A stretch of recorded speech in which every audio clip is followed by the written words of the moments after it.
Bienvenido a la casa de Dios, amén. Tomen su asiento, por favor. Le voy a invitar que abra su Biblia en Hechos de los Apóstoles, el libro de los Hechos de los Apóstoles, capítulo 19, el verso 1 en adelante. Hechos de los Apóstoles, capítulo 19, el verso 1 en adelante. En el libro de los Hechos está registrado la historia del comienzo de la iglesia. La iglesia de Jesucristo, póngame atención, la iglesia de Jesús no comienza con el nacimiento de Cristo. Jesús nació y murió dentro de la religión o el judaísmo. Jesús vivió conforme a los ritos de la exigencia del judaísmo. La iglesia nace es cuando 50 días después que Jesús resucitó. Si quiere bájale un poquitico, yo me arrimo más. 50 días después de que Jesús resucitó, en la fiesta de Pentecostés, el día que se derramó el Espíritu Santo sobre los discípulos, ese día comenzó la iglesia de nuestro Señor Jesucristo. El judaísmo es la religión, es el capullo que abre a la mariposa del cristianismo. El cristianismo nace del judaísmo, pero Jesús vivió dentro del judaísmo, cumplió las exigencias de la ley, para que en ese cumplimiento de la exigencia de la ley, nosotros por la fe en Él cumplamos la ley de Cristo. En el capítulo 19, el verso 1 va a hacer referencia dentro de la historia de la iglesia al tercer viaje misionero del apóstol Pablo, y quiero enfatizar en algunas características. Hechos 19:1 dice: aconteció que entre tanto que Apolos estaba en Corinto, Pablo, después de recorrer las regiones superiores, vino a Éfeso, y hallando a ciertos discípulos les dijo: ¿recibiste el Espíritu Santo cuando creíste? Y ellos le dijeron: ni siquiera hemos oído si hay Espíritu Santo. Entonces dijo: ¿en qué pues fuiste bautizados? Ellos dijeron: en el bautismo de Juan. Dijo Pablo: Juan bautizó con bautismo de arrepentimiento, diciendo al pueblo que creyese en aquel que vendría después de él, esto es, en Jesús, el Cristo. Cuando oyeron esto, fueron bautizados en el nombre del Señor Jesús, y habiéndoles impuesto Pablo las manos, vino sobre ellos. ¿Quién vino sobre ellos? Vino sobre ellos el Espíritu Santo, y hablando en lenguas, y hablaban en lenguas y profetizaban. Verso 7: eran por todos unos 12 hombres. El tercer viaje de misionero de Pablo, él sale de Antioquía, va a Tarso, después va a Iconio, y después llega de recorrer 4 o 5 ciudades, llega a Éfeso. Y dice la Biblia que allí encontró un grupo de 12 discípulos. No eran creyentes, porque una cosa es ser creyente y otra cosa es ser discípulo. 12 personas que ya se estaban formando en el conocimiento de la doctrina cristiana. Y Pablo les pregunta que si ellos recibieron el Espíritu Santo cuando creyeron en Cristo. Y ahí comienza algo muy hermoso, hermano, que usted tiene que tener en cuenta dentro de la doctrina cristiana, y es la manifestación y la obra perfecta del Espíritu Santo. Y él les dice: ustedes recibieron el poder del Espíritu Santo cuando creyeron en Jesucristo. Y ellos le dicen: oiga, nosotros ni sabemos si hay Espíritu Santo, nosotros no conocemos quién es el Espíritu Santo. Enseguida Pablo les dice: bueno, ¿y qué bautizo? ¿En quién fueron bautizados ustedes? Y ellos dicen: nosotros fuimos bautizados en el bautismo de Juan el Bautista. Y Pablo comienza a decirles, mire, el bautismo de Juan fue un bautismo para arrepentimiento. Juan bautizó en las aguas como la apertura o la preparación del ministerio de Cristo. Les estaba diciendo, el bautismo de Juan es un bautismo para arrepentimiento, pero el bautismo de Jesucristo, el bautismo en el nombre de Jesús, es un bautizo para perdón de pecados. Y quiero centrarme en la pregunta que hacen los discípulos, que hacen estos 12 discípulos. No sabemos si hay Espíritu Santo. Nosotros ni conocemos ni entendemos quién es el Espíritu Santo. ¿Por qué? Porque hay muchas personas que vienen a la iglesia, hay muchas personas que han creído en Jesucristo, pero número uno, a pesar de que han creído en Jesucristo, a pesar de que aman al Señor, a pesar de que son discípulos del Señor, número uno, no se han bautizado en aguas en el nombre del Señor. Y número dos, no saben, ni conocen, ni han experimentado quién es el Espíritu Santo. Viene una pregunta: ¿quién es el Espíritu Santo? ¿Quién es el Espíritu Santo? El Espíritu Santo es Dios habitando en nosotros. En el mundo antiguo, antes de que Cristo muriese en la cruz, el Espíritu de Dios se manifestaba muy puntualmente y muy específicamente en personas de manera extraordinaria. Pero no había un derecho legal para que el Santo Espíritu de Dios pudiera morar en un templo que es nuestro ser, un templo que es pecador, un templo que aún podía estar lleno de pecado y de debilidades. Entonces, ¿qué hace Jesús? Jesús muere en la cruz del Calvario y a través del derramamiento de su sangre no solo perdonó nuestros pecados. Jesús en la cruz del Calvario, cuando derramó su sangre, perdonó los pecados de toda la humanidad que quiera creer en Cristo. Pero en la resurrección ganó unos derechos poderosos. Cuando Él resucitó, no solamente nos perdonó los pecados, sino que nos justificó, que la justicia, el cumplimiento de la ley de Cristo, todas las obras justas de Cristo fueron atribuidas a todos los hombres y las mujeres que creen en Cristo. Pero no solamente eso, hermano. Cristo en la cruz del Calvario, en la resurrección de los muertos, ganó el derecho legal, escúcheme, ganó el derecho legal y absoluto para que usted y yo tuviéramos la dignidad de que Dios morara en nosotros a través del Espíritu Santo. Aleluya. Ese es un derecho maravilloso. ¿Cuántos dicen amén? Es un derecho legal. Ahora la pregunta es, ¿por qué no lo hizo? ¿Por qué no lo hizo antes? Porque no había legalidad, por cuanto todos habíamos pecado y estábamos destituidos de la gloria de Dios. Si el Espíritu Santo hubiera venido a morar por el derecho que tienen nuestras obras y nuestros comportamientos, jamás lo hubiera hecho. El Espíritu de Dios viene a morar en nosotros. Por eso la iglesia comienza. Iglesia, mire, la iglesia cristiana no comenzó ni en el nacimiento de Cristo, ni aún ni en la vida de Cristo, ni en la muerte de Cristo. La iglesia cristiana comienza en una fiesta poderosa que se llamaba la fiesta de Pentecostés, que era 50 días después de la resurrección. Y era Pentecostés llamada fiesta de las cosechas, o la fiesta de 50 días después de la fiesta de la Pascua.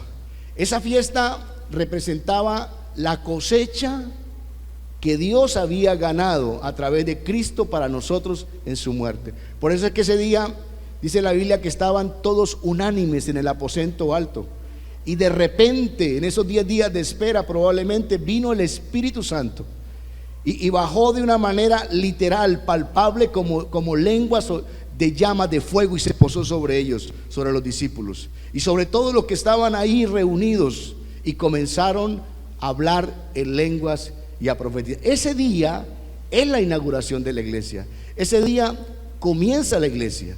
¿Qué encontramos?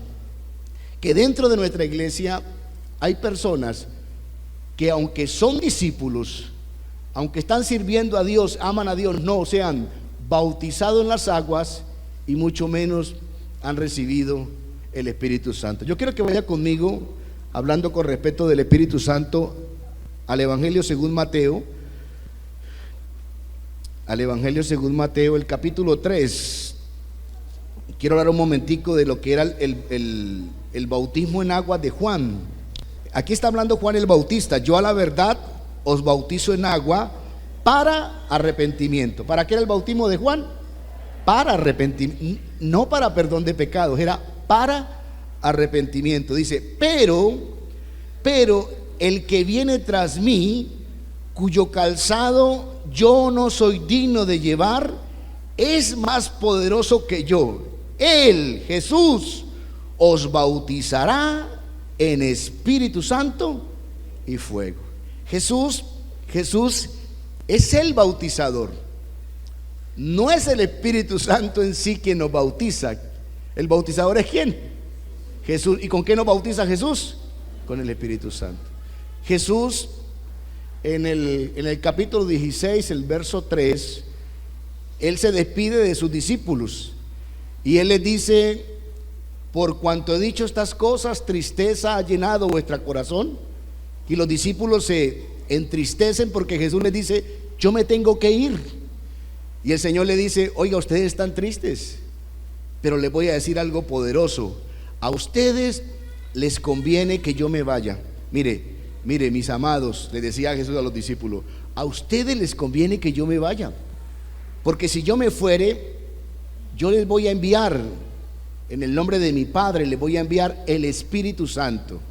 Y cuando Él venga, cuando el Espíritu Santo venga en vosotros, Él los va a convencer de pecado, de justicia y de juicio. Él les dice: mire, yo tengo muchas cosas que enseñarles, mis amados discípulos, yo tengo muchas cosas que enseñarles, pero ahora ustedes no las van a entender, ustedes no las van a poder sobrellevar. Pero cuando el Espíritu Santo venga a morar en vosotros, Él los va a guiar a toda la verdad.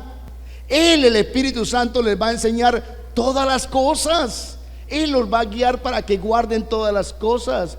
Él, el Espíritu Santo, me glorificará. El Espíritu Santo explicará mi obra. El Espíritu de Dios me exaltará. Él, el Espíritu Santo, no hablará de su propia cuenta, sino que Él hablará lo que ha oído del Padre, lo que ha oído de mí. Entonces encontramos, hermano, que dentro de la vida del cristiano, dentro de la vida del cristianismo, el Espíritu Santo ocupa un lugar extraordinario, hermano, un lugar majestuoso. Con razón Jesucristo dijo en una ocasión: todo pecado que los hombres cometan, toda blasfemia que los hombres digan, les será perdonada. Y Jesús dijo: cualquiera que blasfeme contra el Hijo del Hombre, hablando de Él, cualquiera que vaya, diga algo en contra de mí, dijo Jesús, le será perdonado.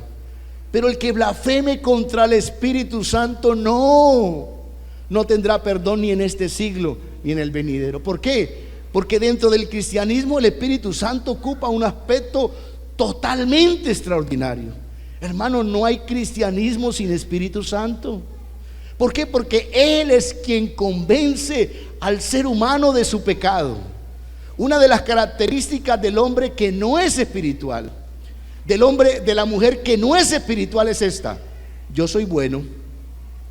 Cuando usted escucha a un ser humano refiriéndose a él en esta condición, es que yo soy bueno, es que yo no le hago mal a nadie, es que yo no mato, es que yo no esto, le aseguro que no está el Espíritu Santo.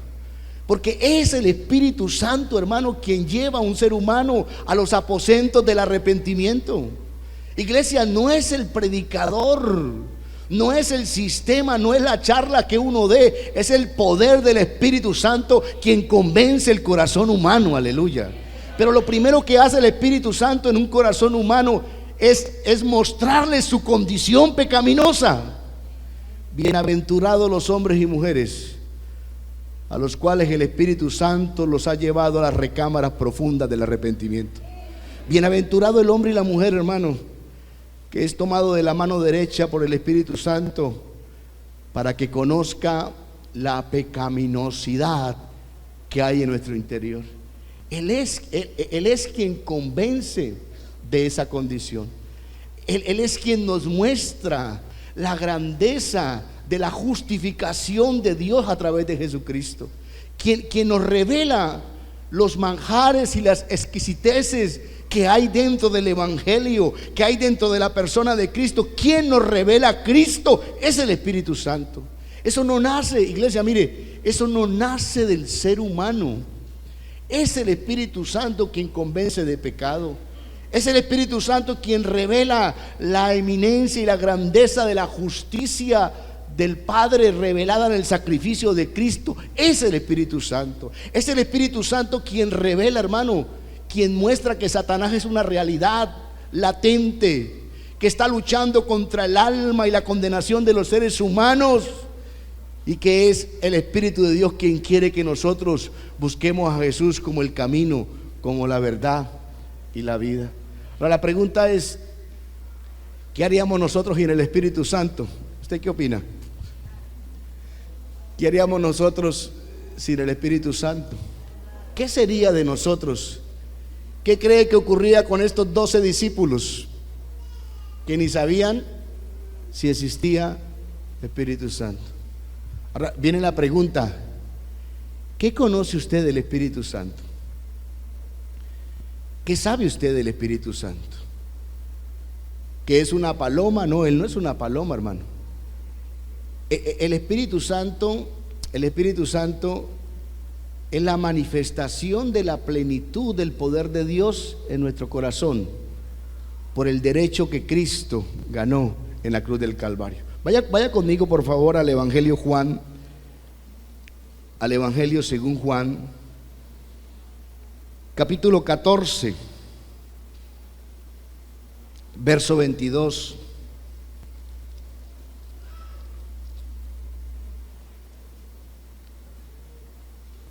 Evangelio según Juan, capítulo 14, verso 22. Le dijo Judas a Jesús, le dijo Judas, no el Iscariote, Señor, ¿cómo es que te manifestarás a nosotros y no al mundo? Respondió Jesús y le dijo, el que me ama, ¿qué hará, hermano?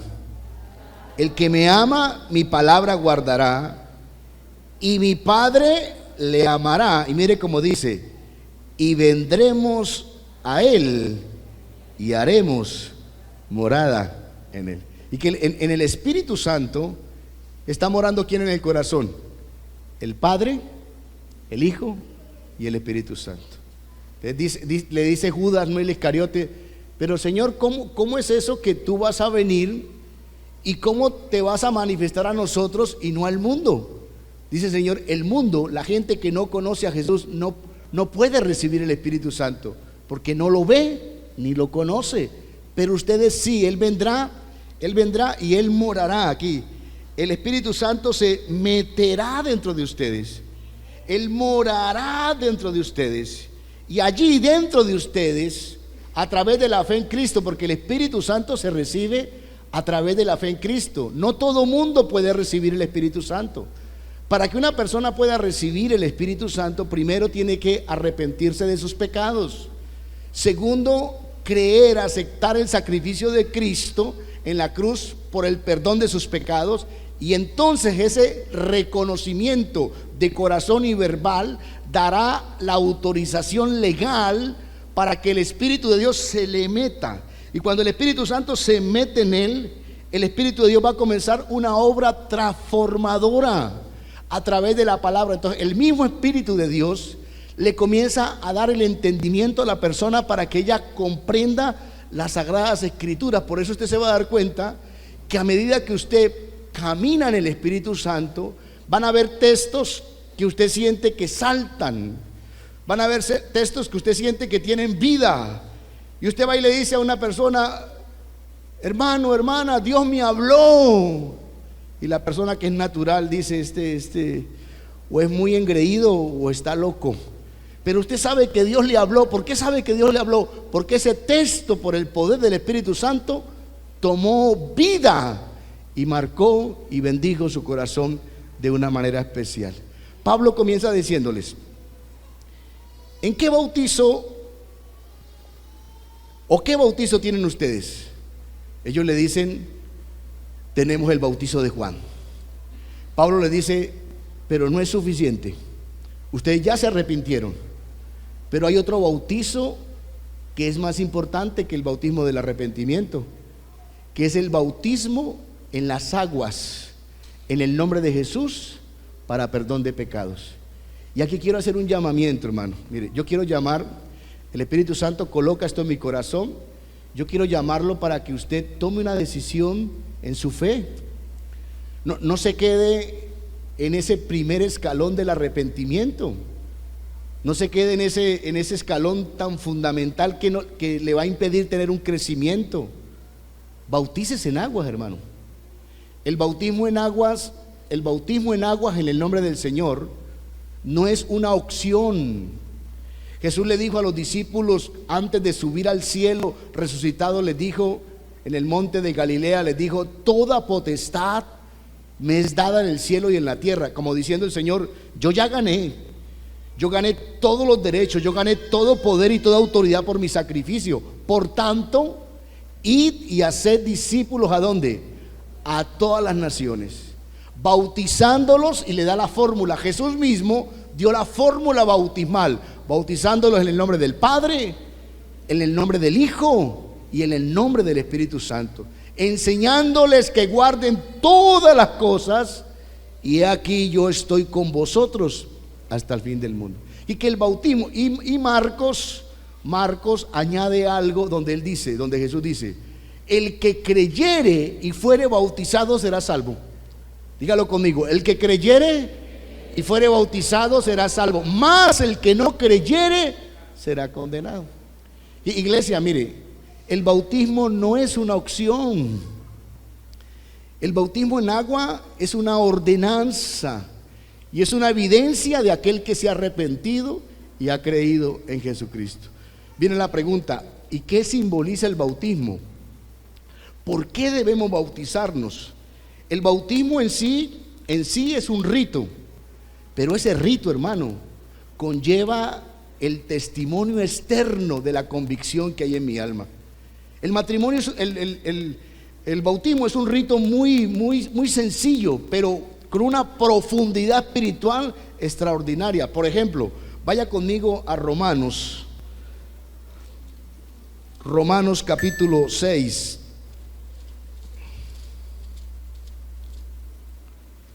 Romanos capítulo 6 verso 3. Romanos 6, 3. Me gustaría que lo leyéramos. Romanos 6, 3. ¿Lo tiene?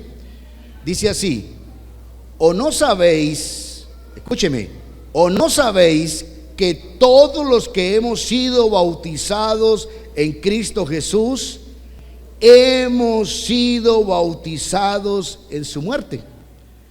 Porque somos ¿qué? Sepultados juntamente con Él para muerte por el bautismo, a fin de que como Cristo resucitó de los muertos por la gloria del Padre, así también nosotros andemos en vida nueva. ¿De qué simboliza el bautismo? Usted viene, entra al agua. Nosotros lo hacemos en una piscina. Jesús fue bautizado en el río Jordán, y el ministro, la persona que lo va a bautizar, le pregunta, le dice: hermano Carlos, ¿cree usted en el Señor Jesucristo como su único y suficiente Salvador? ¿Y qué va a responder Carlos? Sí, yo creo. Entonces el ministro le dice: ¿promete usted a Dios guardarse y vivir en santidad para Él todos los días de la vida, hasta que usted parta de la tierra o el Señor venga por usted? ¿Y usted qué le va a decir? Sí. Entonces el ministro dice: conforme a la autoridad que Dios me ha dado, hoy yo te bautizo en el nombre del Padre, en el nombre del Hijo y en el nombre del Espíritu Santo, y lo sumerge en el agua. Pero el agua representa una sepultura, hermano. El agua toma un símbolo poderoso. es como si a usted lo llevaran al Gólgota, pero en vez de crucificarlo, por eso Cristo llevó la maldición de nuestros pecados, hermano, porque los que teníamos que ser crucificados eran ¿quiénes? Nosotros. Entonces, a usted, en vez de llevarlo al Gólgota, en vez de clavarlo en una cruz literal, el tormento del infierno por mi pecado, por su pecado, nos llevan a un símbolo. Y cuando nos meten en el agua es como una tumba, como una sepultura. Entonces yo introduzco a la persona en el nombre del Padre, en el nombre del Hijo, y lo introduzco. Cuando lo introduzco, la persona se está muriendo, hermano. Pero no la persona, el viejo hombre, esa naturaleza que tiene la información satánica. El ser humano tiene dentro de sí, todos los seres humanos, en el momento que somos concebidos en el vientre, hay una información genética del cielo, hay una imagen de Dios, hay una gracia de Dios, pero también hay una información satánica. Hay una información satánica que la Biblia llama el pecado, porque lo malo del hombre no es lo que él hace, lo malo del hombre es de donde nace. El problema no es de la telaraña, el problema es de ¿quién? De la araña. Usted puede quitar la telaraña, pero si no mata la araña, ¿qué pasa? Entonces, en el bautismo está representando que usted está matando a alguien. Alguien se está muriendo, pero no usted. El pecado que mora en nosotros, hermano. Entonces yo sepulto a la persona. Cuando la saco del agua, ya no sale la misma persona.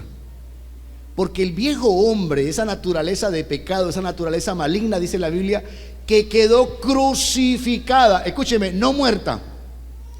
Porque la información genética que fabrica el pecado en nosotros no muere mientras estemos vivos. Y ahí viene algo poderoso que usted debe saber, hermano. La fábrica de pecado que había en nosotros los cristianos no está muerta, está crucificada. ¿A dónde está crucificada? Allá en la tumba. De cuando uno saca a la persona, sacó el hombre nuevo, el hombre espiritual, la mujer espiritual, conforme a la imagen de nuestro Señor Jesucristo. Le hago una pregunta: ¿ese viejo hombre puede sacarse los clavos otra vez, el que está allá adentro? Sí. Ahí donde viene la lucha espiritual, la batalla espiritual del cristiano, iglesia, es por mantenerse en comunión con el Espíritu Santo, para que el Espíritu Santo, de manera sobrenatural, a través de la palabra, a través de la oración, de la búsqueda, de la llenura del Espíritu Santo, nos dé la fuerza para que ese hombre natural, ese hombre maligno, no se levante otra vez dentro de nosotros. Por eso Jesús dijo: no solo de pan vivirá el hombre, ayúdeme, sino de ¿qué? De toda palabra que sale. ¿Qué pasa cuando usted no viene el domingo a recibir palabra? Cuando su espíritu no come, cuando su hombre espiritual no come, ¿qué va a pasar en la semana? Ayúdeme, se debilita. ¿Y fortalece quién? ¿Quién se fortalece? El Frankenstein ese que está crucificado, hermano. No, es que yo voy a darme unas vacaciones. No, hermano, vacaciones espirituales, ni se le ocurra. En esas vacaciones de 15 días se puede levantar Frankenstein, ¿no, hermano? Y comienza, ¡prá!, se suelta un clavo, ¡prá!, se suelta el otro, y a veces se sale de la tumba. El bautismo es una ceremonia maravillosa. Y yo quiero animarle, mire, usted que no ha dado ese paso, hágalo, hijo, hágalo, hija. ¿Por qué tiene que esperar que parta? Nosotros, si me ayuda, Rubén fue el que me acompañó. Nosotros fuimos a bautizar a una señora que en estado terminal, hermano. Muchos años siendo cristiana, pero ya cuando el médico le dijo: doñita, ya no hay tiempo, ya. Hermano, mire, y la señora estaba enferma. Y el día que la bautizamos en la mañana, mediodía, y en la noche se murió. Ella estaba esperando, ella no se quería ir de la tierra sin dar ese paso, diga conmigo, de obediencia. ¿De qué? Le hago una pregunta: ¿cuántos de los que estamos acá? Usted me dirá: pastor, yo fui bautizado cuando era niño en la iglesia católica. Bíblicamente el bautismo no es para niños, porque el bautismo es un examen de conciencia para el pecador, y la Biblia dice que de los niños es el reino de los cielos. Y si usted y yo no nos hacemos como niños, no entraremos al reino de los cielos. Por lo tanto, a los niños bíblicamente se les presenta. Jesús fue presentado, primero al 8º día le pusieron el nombre, fue circuncidado, y a los 40 días lo presentaron y Simeón lo bendijo. Pero Jesús se bautizó a la edad de 30 años, se bautizó sin necesidad, porque Juan el Bautista estaba en el Jordán bautizando, la gente venía y de pronto Juan vio que venía Jesús, hermano, y cuando Jesús se pone delante de él, yo creo que Juan temblaba, y Jesús le dijo: bautíceme. Y Juan le dice: no, Señor, yo antes necesito que usted me bautice. Y Jesús le dice: hágalo para que se cumpla toda justicia, diciéndole: hágalo porque los que enseñamos damos el ejemplo. Y creo que Juan, tembloroso, porque Juan, haciendo referencia de Cristo, había dicho a sus discípulos, viéndolo de lejos: he aquí el Cordero de Dios que quita el pecado del mundo. Aleluya. Y yo me imagino que Juan, tembloroso, lo toma y lo sumerge, porque el bautismo no es echarle agua a alguien por encima, no es echarle con totuma, no, el bautismo significa zambullir, lo zambulle, hermano. Y cuando Jesús sale del agua, dice la Biblia que el cielo se abrió, descendió el Espíritu Santo como una paloma sobre Jesús. 3 cosas: se abrió el cielo, el Espíritu Santo descendió como una paloma, y se escuchó una voz de complacencia que decía: este es mi Hijo amado, en el cual se complace mi alma. Aleluya. Porque el bautismo trae bendición. ¿Qué personas de las que estamos aquí no nos hemos bautizado?